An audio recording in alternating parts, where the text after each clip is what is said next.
எங்கே இப்போ செருப்பு மாட்டிக்கிட்டு மலையில கிளம்பிட்டிய? எனக்கு 1000 சோழி இருக்கும். அதில் ஒரு சோழியை சொல்லிட்டு போங்க. அந்த ஒரு சோழியை தான் இப்போ பார்க்க போய்கிட்டு இருக்கிறேன். அதே என்ன சோழி? அத்தே மலையை பாரு. மலையில இருமா கொஞ்சம் நேரம் அந்த வரேன். அடங்கி இருமா ஒரு இடத்துல.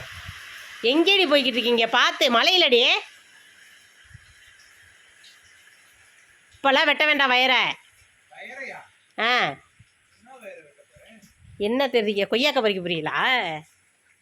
சொல்லவே இல்லை. கண்ணாடி எடுத்துகிட்டு போயிருக்கணும். சும்மா போனால் எப்படி கண்ணு தெரியும்? உங்களுக்கு எட்ட பார்வை ஜாஸ்தி, கிட்ட பார்வை ரொம்ப மோசம்னு இப்போ இருந்து தெரிய வேண்டாம். அந்த பக்கம் இருக்குடி தங்கம். முன்னாடி அங்கே இருக்கு பாருங்க. முன்னாடி இருக்கிறதே தெரியலை.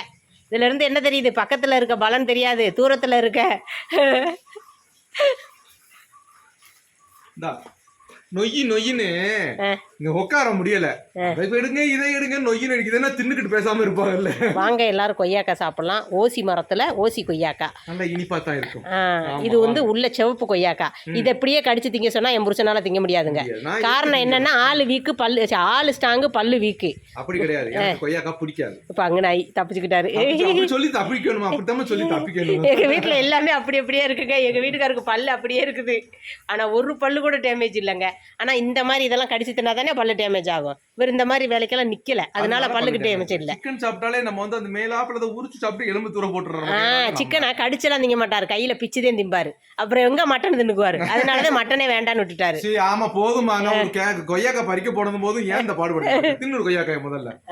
பாய் சொல்லுங்க. பாய்.